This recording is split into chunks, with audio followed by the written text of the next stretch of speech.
me chamou a atenção na sessão de antes de ontem, disseram com todas as letras, 3 deputados com todas as letras, que tentar fazer uma emenda constitucional para propor eleições diretas do Brasil nesse momento seria um golpe, que me pareceu bastante ridículo, porque todas as sociedades do mundo, praticamente, as democracias mundiais, quando existe uma crise com dimensão bem menor que a crise brasileira, que é muito profunda, a solução que as sociedades encontram é justamente eleições gerais. E no Brasil não pode ser diferente.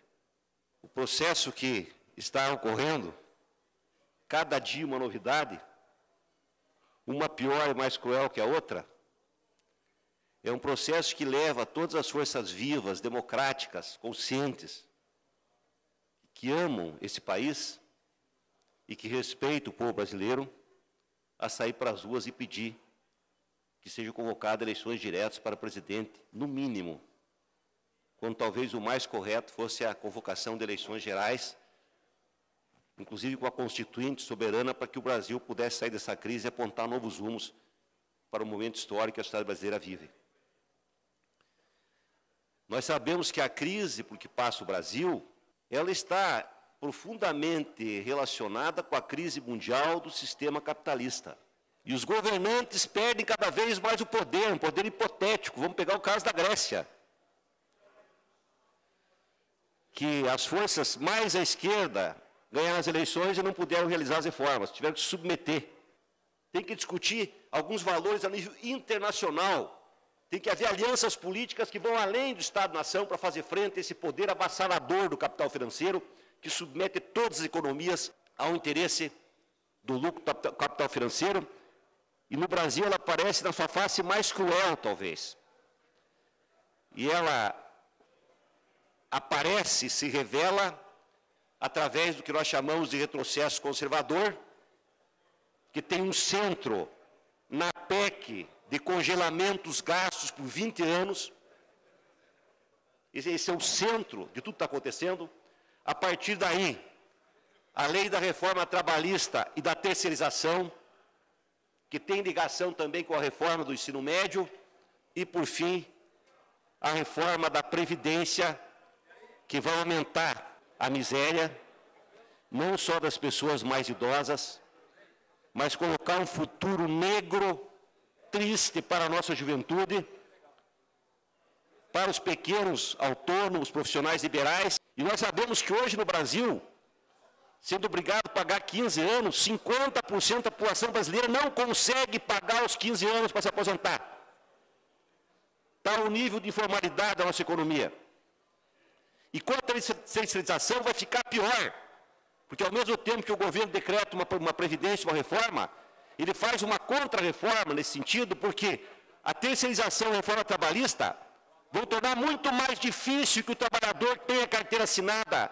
E essa reforma grave atinge a questão ambiental. A Amazônia aumentou avassaladoramente o desmatamento da Amazônia. O Congresso Nacional está legalizando a grilagem de terra. Pessoas assentadas que foram lá não para trabalhar, mas para depois vender para o grande capital agrário. A permissão através de mudança constitucional para que o capital internacional possa ser proprietário de terras brasileiras. No Paraná, a questão da redução da escarpa devoniana é uma questão ambiental grave também. O aprofundamento da crise inibiu, por um certo período, o avanço das reformas. Isso é um lado muito bom. A denúncia gravíssima contra o presidente, que ela vai se aprofundar no desdobramento dessa crise, dessa denúncia, inibiu as forças da reforma conservadora, mas tudo o que eles fazem e pensam o dia inteiro, 24 horas por dia, é como aprovar essas reformas. Muito mais importante para as forças hegemônicas da globalização do capital financeiro representadas no Brasil, muito mais importante do que o fato do Temer continuar ou não, é criar as condições para que a reforma possa ser feita o quanto antes. Basta assistir à televisão, basta ler os grandes jornais brasileiros. Eles estão pensando no Temer, bom, será que é bom o Temer ficar? Qual que é melhor para nós avançar na reforma da Previdência? Ele ficar ou ele sair? Sair de que forma? Tanto que as forças que se voltam, como 3 deputados nossos aqui que falaram contra a eleição direta, é exatamente o que eles querem, essas reformas. E eles têm medo do povo se manifestar. Porque quando um deputado diz que não pode convocar a eleição geral, é porque, em primeiro lugar, ele tem um preconceito contra o povo, acha que o povo é massa de manobra, que o povo é ignorante, não sabe votar. Então ele diz que não pode ter eleição porque é golpe. Então essas pessoas têm medo que essa eleição, quem está em primeiro lugar hoje é o Lula, ou talvez uma outra liderança, que justamente a eleição direta possa ser uma contra-reforma progressista, barrar a reforma conservadora.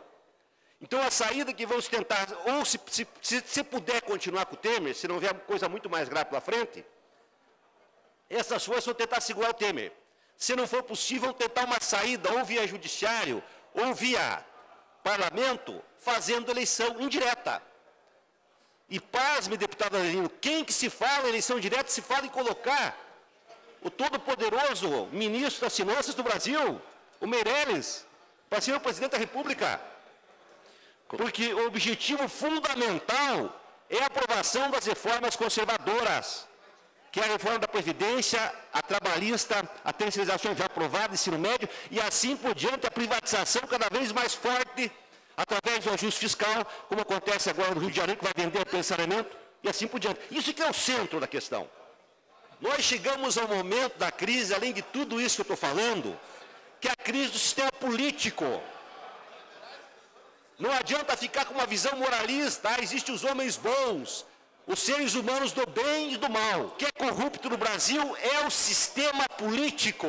Ele é corrupto, porque é um sistema baseado no poder do dinheiro.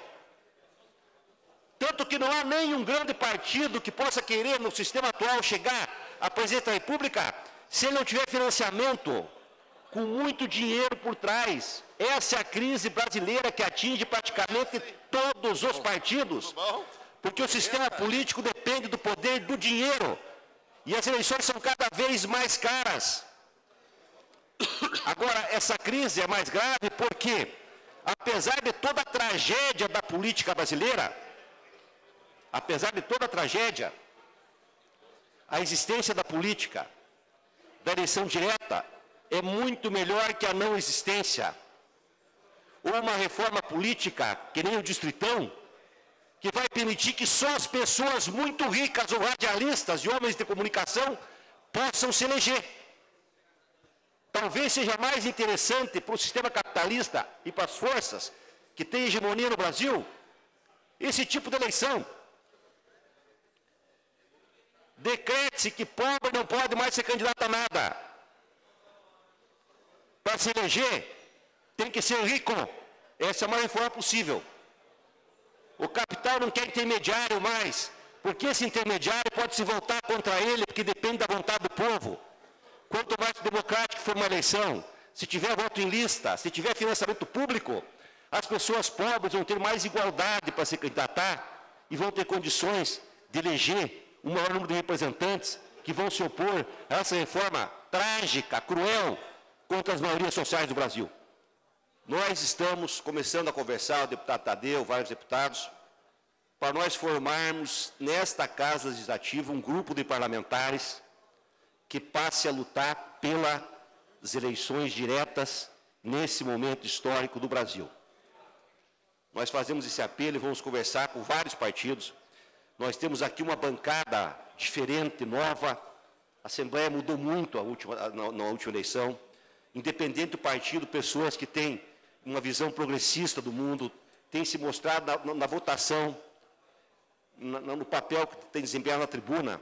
Então nós queremos solicitar e pedir, conclamar aos deputados que nós possamos formar um novo grupo aqui com essa bandeira central, fundamental para sair da crise, que é a bandeira das diretas já, a convocação de eleições gerais até no limite, para que o povo brasileiro nessa crise terrível possa mostrar através do voto o que a população quer para o futuro do nosso país.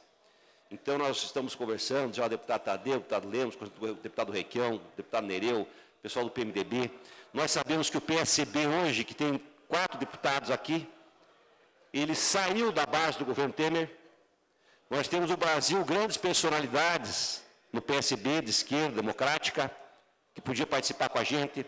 O PDT, deputado Nelson, vou passar a palavra ao senhor, é um partido que também pode vir para essa luta, é um partido que se opõe às reformas do Temer, e o senhor é uma das personalidades muito importantes aqui do PDT no Paraná, que pode estar ao nosso lado.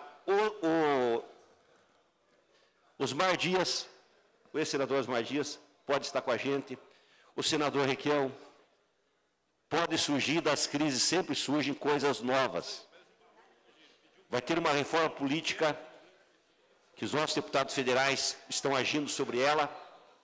Dessa reforma política pode surgir, inclusive, novos partidos políticos, novas federações e frentes partidárias inovadoras, com novas propostas que possam sensibilizar o povo brasileiro e sair dessa crise com um futuro promissor, buscando continuar um projeto de desenvolvimento com justiça social, com distribuição de renda. Passo a palavra ao senhor Parte, deputado Neves. Quero parabenizá-lo, deputado Périx, pela coerência, pela sobriedade nas suas colocações. Realmente é um momento difícil que o Brasil atravessa, um momento complicado, um momento onde o denuncismo fácil tomou conta e aonde também a gente percebe de que a seriedade com o recurso público está cada vez mais escassa. Lamentável tudo o que vem acontecendo. O nosso sistema financeiro é um sistema altamente explorador da população brasileira, um sistema que é perverso, que tira dinheiro da sociedade juntamente com as grandes nações, os países de primeiro mundo, no qual fazem com que nós sejamos escravos do sistema. Mas, enfim, eu acho que o momento é importante para discutir. O presidente Michel Temer nunca teve legitimidade para ser presidente. Por que ele não teve legitimidade? Porque ele trabalhou para tirar a presidente Dilma, ele articulou a queda da presidente Dilma, diferente do Itamar Franco, quando o Collor renunciou. O Itamar Franco estava lá em Minas esperando ver qual seria a missão dele. O Collor caiu, ele veio para ser presidente numa grande conjuntura política e conseguiu fazer um bom trabalho. E os donos da JBS também não podem passar impune. Eles que corromperam, se beneficiaram com bilhões e agora estão lá nos Estados Unidos tranquilamente. Então também somos favoráveis às diretas já. Parabéns a Vossa Excelência pelas colocações e conte conosco nessa luta, nessa reivindicação para nós termos eleição. Dá direito ao povo brasileiro de escolher aquele que nos representa. Obrigado, deputado Nelson. O senhor fala muito bem. Quer dizer, uma operação que está destruindo os políticos, que merecem também ser destruídos, mas o grande capital, que é o corruptor, acaba, como é o caso exemplar aqui dessa empresa, acaba se livrando praticamente de grandes crimes cometidos, sem pagar por eles.